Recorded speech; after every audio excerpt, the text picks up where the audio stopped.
Good afternoon, and I'd like to call the Cumberland County Board of Commissioners regular agenda session on May 8, 2025 to order.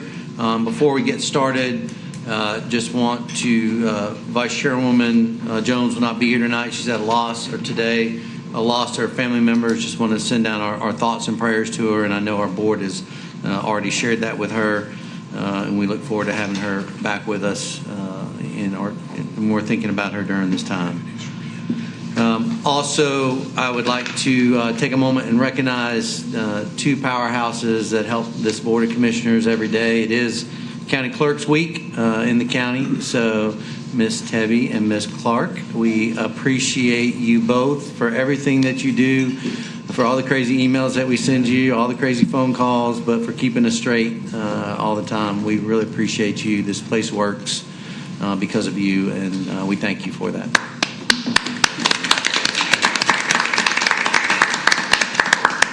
And at this time, we'll move to the invocation and Pledge of Allegiance, and I would ask Commissioner Council to lead us in the invocation. Okay. You can sit and lead it if you'd like.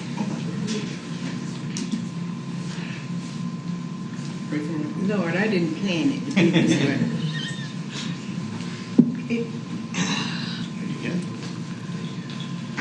Heavenly Father, we come before you to plan to do the business of the county.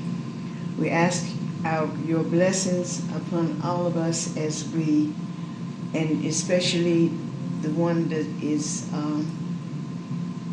grieving at this point. Keep us together. Keep us ever mindful of the duties of our board. Amen. Amen. I pledge allegiance to the flag of the United States of America and to the republic for which it stands, one nation, under God, indivisible, with liberty and justice for all.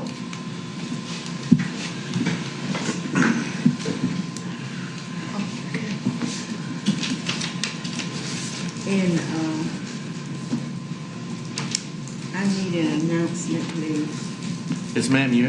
Commissioner Council, you have the floor. Okay. I never had a cat growing up.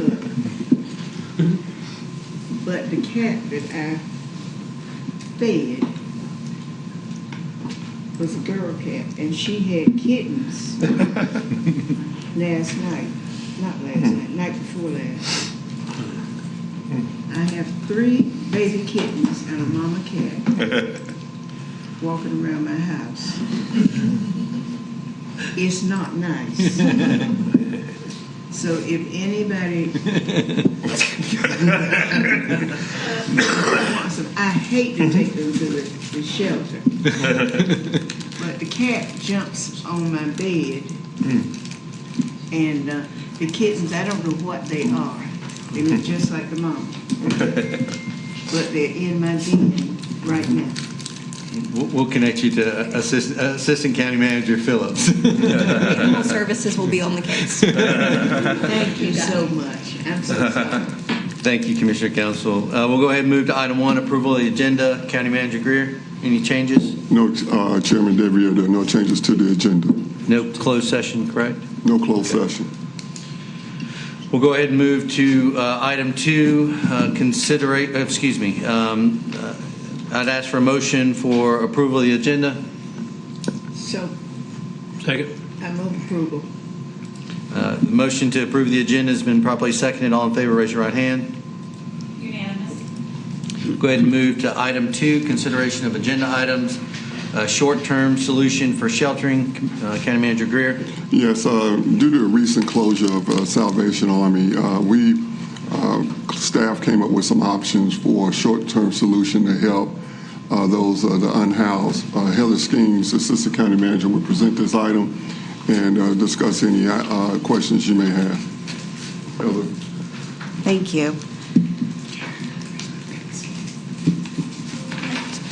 So good afternoon, Commissioners. As the manager stated, Salvation Army had an immediate closure of their shelter on April 15th. Due to this closure, our county has currently come up with a short-term solution for the loss of those 50 to 60 beds in our community. Currently, Manna has 20 to 22 beds, and that is a men's shelter only. And the only other emergency shelter we have in our community right now is our CARE Domestic Violence Center, which only houses women who and women and children who have been involved in a domestic violence situation. The closure of the Salvation Army has left a gap in our shelter beds here in our community.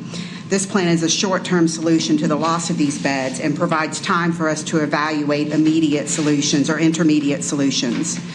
Due to the complexities of our unhoused community and ensuring that we are addressing safety measures, I recommend the following two options for sheltering. We have a valued White Flag partner who, for the last 2 years, has provided services for us that we have a contract with. They have the capacity of 50 beds. They are willing to operate Monday through Friday. Because they are a faith-based institution, they need Saturday and Sunday for their services. They're willing to offer this at a $100 flat rate per person. We would use this as the men's shelter. Because of the way they're set up, it would be hard to place women and or families with children in that space also. We've also reached out to several hotels and have a preliminary confirmation of room availability. These rooms would be used for families and single women. The cost is dependent on the hotel, and we could reserve a block of rooms in the hotel so that we have a commitment to ensure that we have some bed availability. Between these two solutions, this creates an immediate need and addresses our immediate need for shelter or lack of shelter in the community. This would replace the 60 beds that we've lost and have the potential for additional beds if needed and funding is available. Community development currently has about $148,546 in funds between several programs that we could use towards this immediate sheltering needs. However, we would need an additional approximately $306,454 to cover 3 months of a shelter plan while we look for intermediate solutions over the next 3 months. We could implement this plan as early as next week if we needed to, but certainly anytime the commissioners approve if we move forward with a short-term solution. So we are recommending that you approve the temporary shelter plan for 3 months and requesting that the item be placed on the consent agenda at May 19th meeting and authorize the county manager to contract for temporary emergency sheltering. So I'll certainly answer any questions. Commissioners, open it up for questions or comments. Commissioner Tyson. Thank you. Did the Operation Inasmuch shelter close? They are not an emergency shelter. They offer long-term sheltering, but they don't do emergency placements. Thank you, Mr. Chair. Any other questions, commissioners?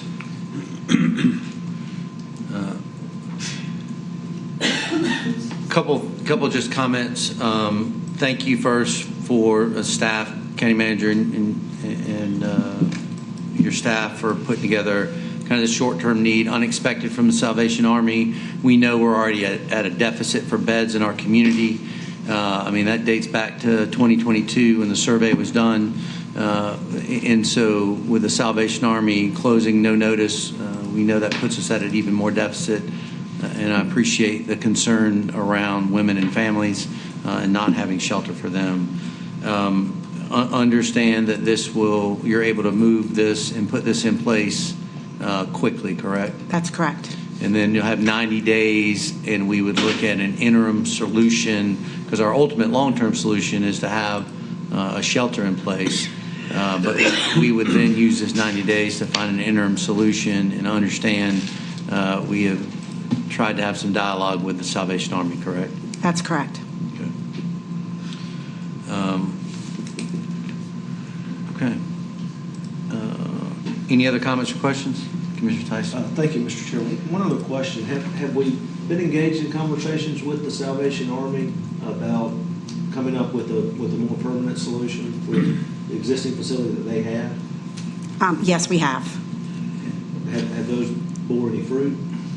Not yet. No. Thank you, Mr. Chairman. I think part of, Commissioner Faircloth, go ahead. I just have a comment. Why is this all of a sudden in the county's radar? Was the Salvation Army operated an emergency shelter? Is that correct? That is correct. And they closed theirs. Is that correct? That's correct. How did it come to the county to pick it up? I don't understand what the agreement is, or if there isn't any. We, both Heather and myself, have experience in emergency shelter needs, and going through talking about this, we thought one of the better options to help serve the community would be to go and do what we similarly did with COVID and had a hotel for temporary shelter. We reached out to other parties and partners throughout the county and really didn't have the capacity to serve the needs of the community. So I'll take the hit for it because, again, I was more concerned about the immediate need and seeing some of the things I saw riding through the community as far as homeless being displaced and it not being addressed. Probably need to have a follow-up conversation after the meeting, but it just kind of concerned me and Heather both, and we just said we knew it'd be better to try to do something if we could. And Commissioner Faircloth, I'll also add to that as well. I think, previous boards and even as a body had identified that there is a responsibility to fulfill the need for shelter space within this community. Back in 2022, it was identified that it was short about 120 beds. That's where the unhoused project came from and came out of. That's been moving since 2023. I think with the shortage that we immediately see with the Salvation Army, I think there was a need to fill that gap as a Health and Human Services agency. I think there's a role. I believe there's a role for the county there. And especially as we're moving forward towards the unhoused, which is a permanent long-term solution with the support center, there has to be a short-term goal. When we have families and women in this community that don't have a shelter over their head, then I think there's a cause for government to step in. That's my personal opinion. You follow up. Go ahead. Well, okay, it looks like we're taking it on for a short term of 2 months at a cost of $200,000 a month. If we take it on for a year, is that going to be still be $200,000 a month, or are we even thinking about going beyond 2 months? This is just short term, no more than 90 days. We will have to engage other partners, and hopefully, at the start of the new fiscal year, Salvation Army will have new leadership, and they will reopen and reestablish their services. If not, as I requested, there are other options that I would like to pursue with Salvation Army to provide make sure we have these services in the community. And Commissioner Faircloth, just to clarify, when I submitted the Novus agenda cover sheet, our White Flag partner was only agreeing to 2 months. Since that time, they have agreed to add an additional month onto that plan to give us time. Okay, so I didn't read them. No. I didn't know that. Okay. Any other comments or questions, commissioners? Hearing none, entertain. Commissioner Tyson. Thank you. So, Mr. Manager, what I'm seeing is that we've got the part of the funds here that we've already got allocated that we have available for use through our White Flag program or whatnot, and getting into the summer season, understanding that heat is just as big of a concern as cold temperatures with this population. So in understanding that the 251 that you're requesting over and above what's already allocated would actually come from an alternate funding source and not come straight out of the general fund, correct? Correct. Any other questions, comments, commissioners? Hearing none, I entertain a motion. I'd like to, thank our county management team for working hard to get this solution. I know this was a surprise to the community, and I think the buck eventually stops with the county to take care of health and safety. So with that, I'll make a motion to authorize the county manager to contract for a short-term solution sheltering not to exceed $400,000 and place this item on the consent agenda for our May 19th regular Board of Commissioners meeting. Is there a second? I'll second that with a friendly amendment, if that's okay. That we allocate the 251, 454 out of the ARP general fund assigned fund balance, and that the remaining money comes from the available funds that we already have on hand. I'll accept that. A motion on the floor with friendly amendment that's been accepted. I'll open it up for discussion. Commissioner Adams. I've got a friendly amendment if you would take it. Because that we allow staff to go ahead and move forward. Because if we're going to wait to May 19th, if they say they can start it next week, if we have to wait to May 19th to have a vote, that doesn't make sense. So if you would, I guess it's going to the consent agenda because we'll all agree to it that they can start the implementation process at least prior to. If you take that. What you want to Right. Mm-hmm. Do we want to move it to a consent, or do you just want to approve it today? Well, I think you ought to, for me, approve it today because that allows them to go ahead and move forward. It's going to rain this weekend. It's been 3.54 inches, if I got it right. And so I don't think waiting until May 19th, if this is an emergency type thing, doesn't, yeah, so. Budget ordinance amendment will be needed. Okay. We can have that forward on Monday. It'll be Monday. We're not going to be able to contract before the weekend. We have existing funds, so we will quietly move forward. Okay, gotcha. And Mr. Chairman, just as a follow-up, and rightfully so, our vice chair isn't here today, and I would welcome her to have some input into this as well, so that I would say for my second, I would want to keep it for the 19th.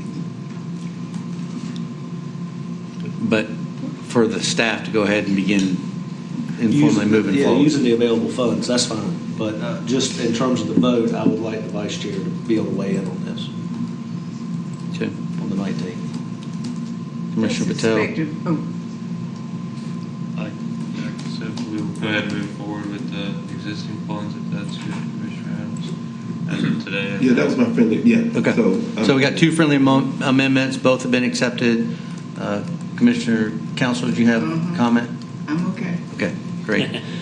Hearing no other comments, I'll ask for your vote. All in favor of the amendment with the motion with two friendly amendments, raise your right hand. Unanimous. Thank you, commissioners. I think this is the right step for this organization and is filling a need an immediate need within our community as we continue to look forward towards a permanent solution. So thank you. Item B, potential purchase, use of Lillian Black Elementary School. County Manager Greer. Yes, give me one quick second. On the meeting, most recent meeting close, we talked about the letter we received, I received, that's in the packet, from Cumberland County Schools regarding Lillian Black Elementary School and the board's appetite of wanting to purchase it. My request or my recommendation is that we decline the offer. I'm going to provide some information and then get further guidance and decisions from you. When I talked with Dr. Connolly, when the elementary school was open, the building maintenance or the annual cost was ranged from $52,000 to $66,000 per year. And She can't hear you. Okay. I can't hear, I'm sorry. Okay. The annual maintenance for the building was 52,000. It ranged from $52,000 to $66,000 per year. The school was actually opened in 1938, so we don't. I went back and searched. Did not know the actual funding rules for county versus city versus school system at that time. Could not find it. And then they had an appraisal, and the appraisal was done about approximately a year ago, and the appraised value was $780,000 for the, and I'm going to give a caveat on that.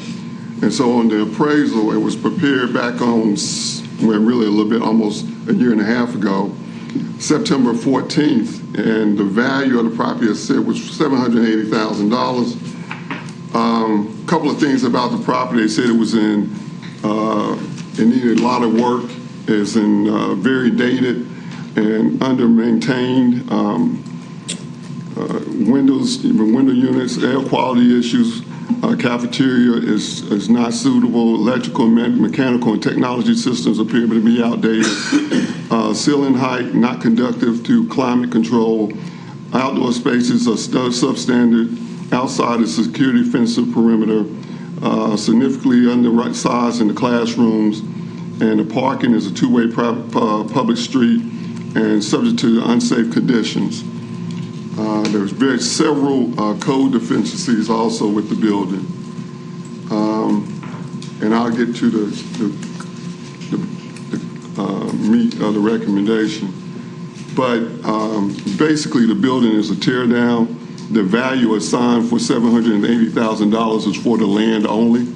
The building itself, or the building itself, would really have to be torn down and reconverted and reconstructed into a different, either commercial, residential, or light industrial use. It could be residential, it's zone R6, and it could be residential, school, or church uses. They said the highest and best use for the subject property is to raise the and make it a raised building and use it for multifamily development purposes. And we have it on our tax rolls as the most recent revaluation at $1.5 million.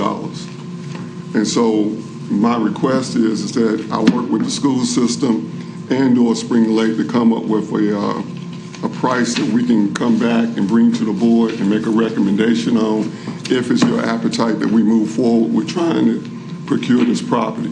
Again, like I said, it's the building is basically a tear down. And so let me make sure, County Manager, understood your recommendation to us is? Let me, let's not really decline the 750, but come up with a workable price with the school system, town of Spring Lake, and myself, that we can bring back and make a recommendation. It would be my recommendation if you all do decide for us to purchase it, that we split it at least with the town of Spring Lake on an equitable basis. And just as a point of clarification, I'll come to you, Commissioner Tyson. So in the letter from the school board, there wasn't another offer to purchase. They were inquiring about, based on a new board with them, a new board from us. So they did not, we've already declined the 750 offer once. This letter from them was, correct me if I'm wrong, County Manager, was more of to see if we wanted to engage again, and I think that's what you're asking to Right. do. And So we're not declining an offer. It's just that We already have. yeah, we already have. Basically, I'd like to work with the three parties to see if we come up with a workable solution. Commissioner Tyson, you recognize. Thank you, Mr. Chairman. Just two quick questions. One, and you may have kind of covered this, has there been any official action taken by the town in terms of any potential desire to move forward with? Not that I'm aware of. I would have to reach out to them and find out. I haven't received any notification from the town of Spring Lake. And then second, I know you had mentioned several of the maintenance deficiencies. Were those noted in the infrastructure assessment that the school gave us, or is this a separate assessment? This is part of the appraisal that they had. It wasn't even in the separate assessment for the school system facility study. Any other comments or questions on this item? Hearing none, I'd entertain a motion. Commissioner Tyson? Thank you, Mr. Chairman. I would just move that we direct the county manager to continue to engage with the school and the town on potential uses for the school. See if we can reach a better consensus on price as he suggested before making a final decision on the offer. Is there a second? Second. A motion on the floor, been properly seconded. Any discussion on the motion? Hearing none, I'll ask you to vote. All in favor, raise your right hand. Unanimous. And I hope to bring this back, probably the agenda session in June at the latest. All right, we'll go ahead and move on to item 3. There's no other items of business. We'll move to the monthly reports. Item 4, County Manager, if you want to introduce the monthly reports. Yes, the monthly report, the first one is the financial report through the month of April 30th, 2025. March, I'm sorry. April's in my head, I'm sorry. And I wanted to find out if there were any questions regarding that. Commissioners, any questions on the financial report? Hearing none, go ahead, County Manager Greer, to the next one. Yes, and I'd like to also say before I go over item B, these were presented in the Finance Committee also. The ARPA quarterly project and expenditure report as of March 31st, 2025. We've already filed it. It was presented in Finance Committee, and also this is when keeps us in compliance with the report. Ty Volk, Chief of Staff, is here, and you can answer any questions you may have. Commissioners, any questions on the quarterly project and expenditure report? Hearing none, we'll go ahead and move to item 4C. Item 4C is the health insurance update. One caveat to that, or one additional item to that, regarding the employee health clinic, we reached out to Ed Boardman, USI. They should be providing us some additional information about the additional metrics you all requested, and we should be emailing that information to you the early to mid next week. So originally we had moved that to the 19th. Right. So we're not going to have that information before it's presented back to us. Yes, you will have it before it's presented back to you. The information regarding the annual review, certain metrics they plan, and in termination, we'll be providing that information by email prior to the meeting. Okay. Maybe I missed. No, I'm just clarifying. Okay. Any questions on the health insurance update or additional information, Commissioners? Commissioner Tyson? Will that include the intention of recommencing walk-in appointments? Yes. Yes. Thank you, Mr. Chairman. Any other questions or comments? We'll move to item 4D. 4D is the WellPath quarterly statistical report for the inmate health care. Heather Skeens, Assistant County Manager, is here to answer any questions you have. But this report is submitted quarterly. Any questions, Commissioners? Hearing none, we'll move to item 4E. Last one that was presented at the Finance Committee meeting was the grants update. Robin, well, I don't see you, Lisa, but Faith Phillips is here to answer any questions you may have on the grants update. Commissioner Tyson, you're recognized. Thank you, Mr. Chairman. Have we gotten any read on what the climate's going to be kind of at the federal level on some of the reoccurring grant programs and kind of the impact that we're going to have here locally? So That's a great question, Commissioner Tyson. So one thing that we do on a every other week basis, if I'm not mistaken, is we meet with our federal lobbyists and we talk about trends that are at the federal level as far as grants and what we're looking for. Right now, it's trending where grants are being reviewed, and so there's not as many opportunities. But the last update we got is that there may be funds coming later. So we're really staying tuned to those opportunities. Additionally, last week we had our weekly North Carolina Association of County Commissioners call.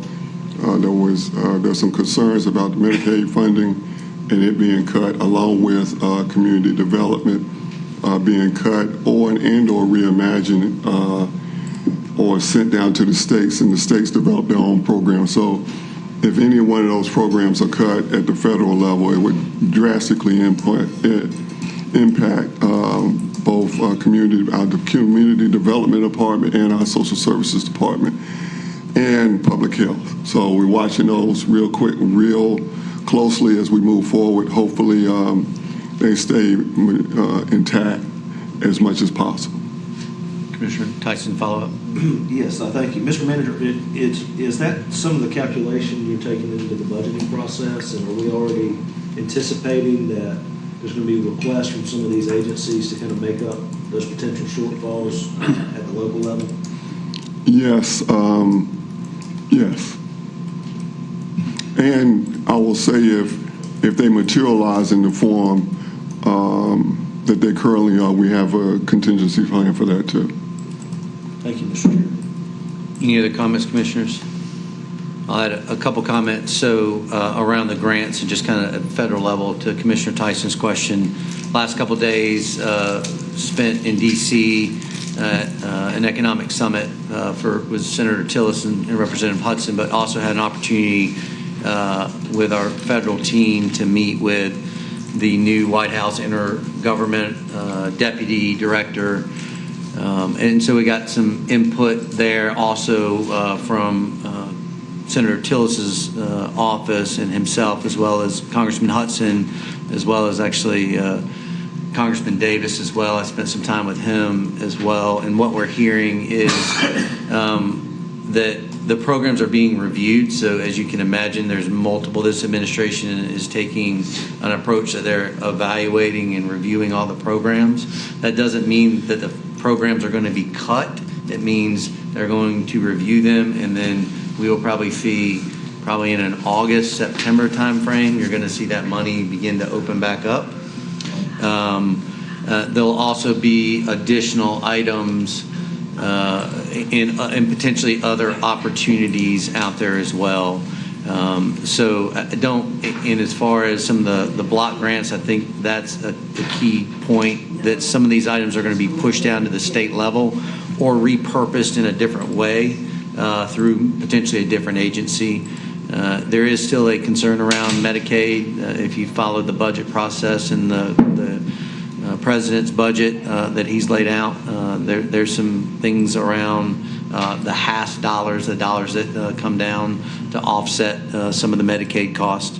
That there's no final decision on that. Both the Senate and the House have different positions on that, is what we were told this weekend. So I know our staff's staying connected, but that's kind of the information that we gleaned over the last couple of days, and some really good conversations with not just myself, but members from across the community, from the city and the economic development side, chamber side, et cetera.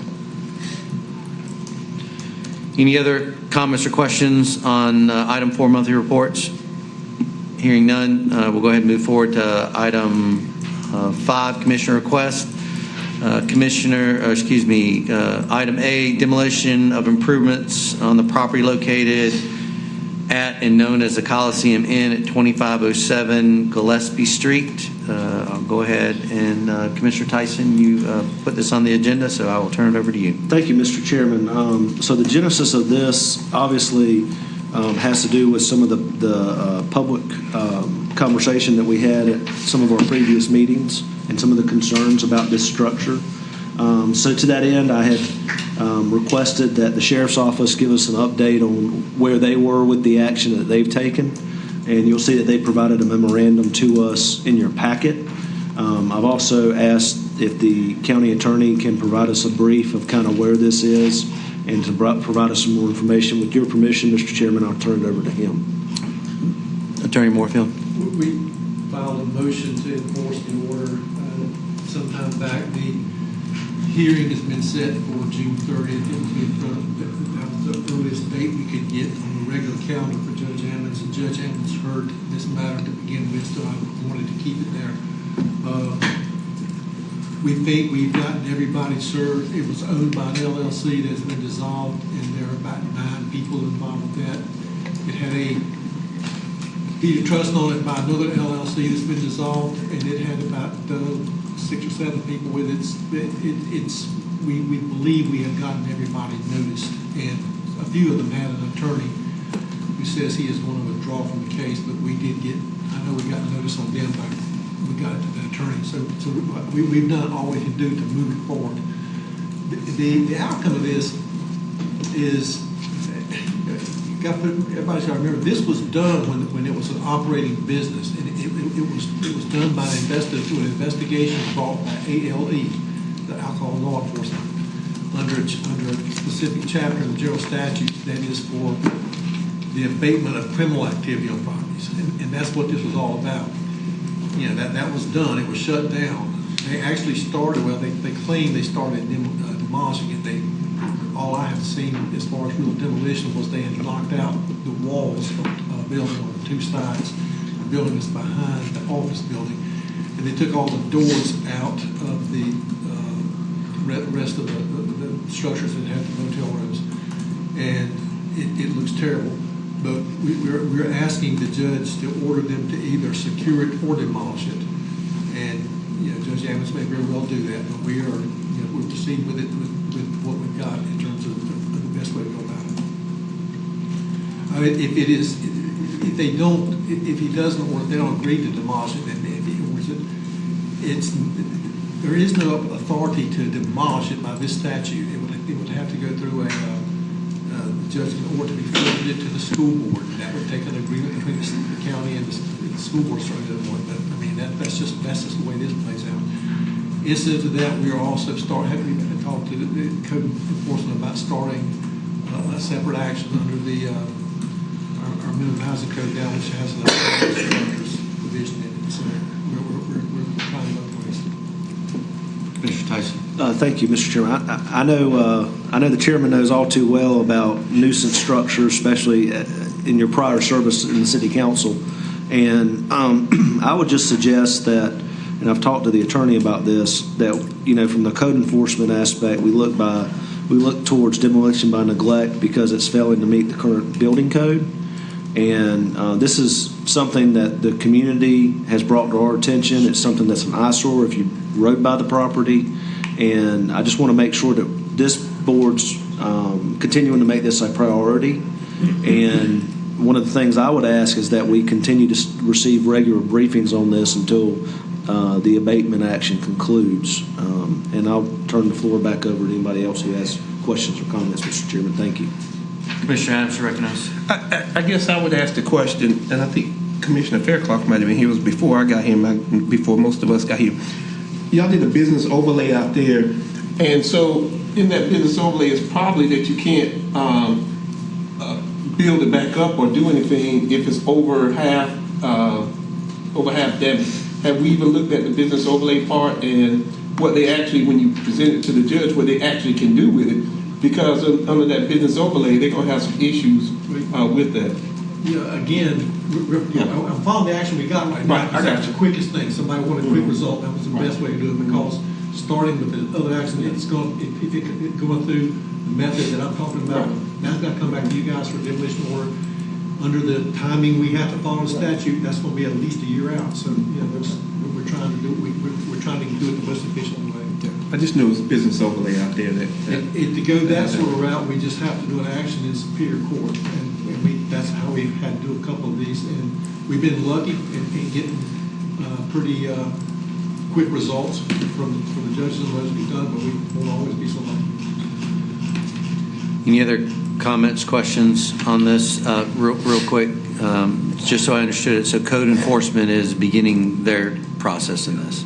And Mr. Chairman, in response to Commissioner Tyson's thing about it would be, from a legal perspective, it'd be better if I just give you guys an update by email rather than doing this in a public meeting, because everything is televised and they can, what we say can be used against us. So let me just do an email update about every 2 weeks. That'll be fine. We just want to keep it on a radar screen, so that's fine. Mr. Chairman, do we need a motion to kind of codify that, or? I think staff, we give staff direction. I don't think we need a motion around it. We just direct that we get, there's an action already happening, code enforcement's already moving, just direct the county attorney to provide updates by email every couple of weeks. Thank you, Mr. Chairman. All right. We'll move to item 6, closed session. There is not a closed session, so I will entertain a motion to adjourn. Mr. Chairman. Oh, sorry, Commissioner Adams. No, that's I just want to, and I know that this board, so I think we ought to do it out that Major Tangier Adams over at the Sheriff's Department passed away, and we want to send condolences to her family. And Mr. James Gist over at the Department of Social Services, which was also one of our employees, passed away, and so we want to send condolences to his family also. I think that's just so that... Commissioner Adams, we did that at the last meeting. I spoke at the last meeting, and we've got correspondence going out to both of them already. It was already done. Thank you. Mr. Chairman, if I may add to that, we are also going to present a board proclamation on the 19th to the family of Major Adams, as well as the sheriff will be here at the meeting on the 19th as well. And we're awaiting further updates on any arrangements. Oh, they were out. That's what I was. That was. They've already been released. Right. Any other points of personal privilege, commissioners? Commissioner Feckerman? Just a quick one. I was talking with Anita at the hospital yesterday, and she was kind of wondering when she knows that we appointed some people to the hospital board, but when does the term begin? When does it end? And I'm not sure if our policy has been changed or anything about that. Andrea, did you get my memo on that? I sent you an email yesterday about the. I have not seen that. I'll look for it. Okay. Anyway, I was wondering if policy committee or anybody had acted on, since we changed the way we nominate and appoint people to boards and commissions, if we have changed when the terms begin and end. So that's Anita brought the question to me, and I just bringing it up because I didn't know the answer. To address that, the only thing that changed is the timing of when it happens. So it happens in April and November. Their terms are still on the terms that they were. If they rolled off in March or they rolled off in May or June, that term is still the same. So notices would go out on the date that their term would expire. I don't know the term off the top of my head for the hospital boards. But those terms should stay the same. I'm pretty sure they're the end of March, though, so they would, or end of April. So those terms would go out, and those new board members would get seated. But after the process, correct me if I'm wrong, Madam Clerk, you notify everybody, because I know I was at a meeting this morning where 2 new board members were there. So Yes, I was preparing letters that will be signed by chairman that will go out, and she's also notified the liaisons with the information. okay. So we'll make sure the hospital is updated on the date that those 2 board members should have rotated off in March or April. I don't know off the top of my head. Probably closer to February. Or February. Any other points of personal privilege? Hearing none, I'll entertain a motion to adjourn. So moved. Second. Motion to adjourn. All in favor, raise your right hand.